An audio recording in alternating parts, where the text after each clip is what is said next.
நீலகிரி மாவட்டம் உதகையில் சாதிச் சான்றிதழ் கேட்டு 3வது நாளாக பள்ளி புறக்கணிப்பு போராட்டத்தில் மாணவ மாணவிகள் ஈடுபட்டுள்ளனர். கூடுதல் தகவல்களை நமது செய்தியாளர் ஜான்சனிடம் கேட்கலாம். ஜான்சன், தொடர்ந்து பள்ளி புறக்கணிப்பு போராட்டத்தில் மாணவ மாணவியர்கள் 3வது நாளா ஈடுபட்டிருக்கிறாங்க. இரு தரப்பிலிருந்தும் என்ன சொல்றாங்க? இவர்களிடம் பேச்சுவார்த்தை நடத்த அரசு அதிகாரிகள் தரப்புல இருந்து யாரேனும் வந்திருக்கிறாங்களா? இவங்களுக்கு ஜாதி சான்றிதழ் கிடைச்சுன்னா என்னென்ன கூடுதலான பிளஸ் பாயிண்ட்ஸ்லாம் அவங்களுக்கு கிடைக்கும் அப்படின்னு சொல்றாங்க. ஜாதி சான்றிதழ் கொடுக்கறதுல அதிகாரிகளுக்கு என்ன சிக்கல் இருக்கு? ராதா, உள்ளத்தி ஊராட்சி உதகைக்கு அருகே உள்ள உள்ளத்தி ஊராட்சிக்கு உட்பட்ட தட்டநேரி மற்றும் பன்னிமரம் 2 இடத்துல தான் இந்த மலைவேடன் ஜாதி மக்கள், அதாவது பழங்குடியினர் மக்கள் இங்க வசித்து வராங்க. இவங்களுடைய பெற்றோர்களுக்கு, இந்த குழந்தைகளுடைய பெற்றோர்கள் 70 பேர்த்துக்குமே ஜாதி சான்றிதழ் இருக்கு.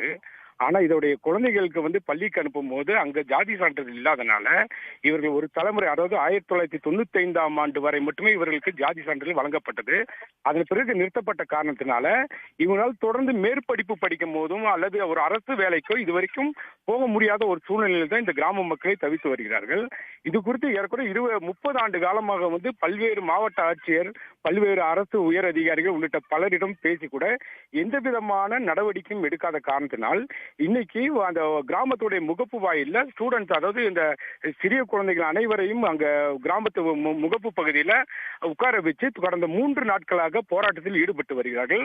இதில் கூடுதல் அம்சமாக அவர்களுடைய பெற்றோர்கள் ஒவ்வொரு பள்ளிகளுக்கும் சென்று தங்களுடைய பிள்ளைகளுடைய டிசி கேட்டு எல்லா இடத்துக்கும் விண்ணப்பம் அளித்துள்ளார்கள். இதன் காரணமாக மாவட்ட ஆட்சியர் உள்ளிட்ட பலரும் இவர்களை சமாதானப்படுத்தக்கூடிய முயற்சியில் ஈடுபட்டு வருகிறார்கள். இருப்பினும் இவர்கள் போராட்டத்தை கைவிடுவதாக இல்லை. தொடர்ந்து தங்களுடைய குழந்தைகளை பள்ளிக்கு அனுப்புவார்கள் என்று கூறி வருகின்றனர். ராதா, விவரங்களை வழங்கியமைக்கு நன்றி ஜான்சன்.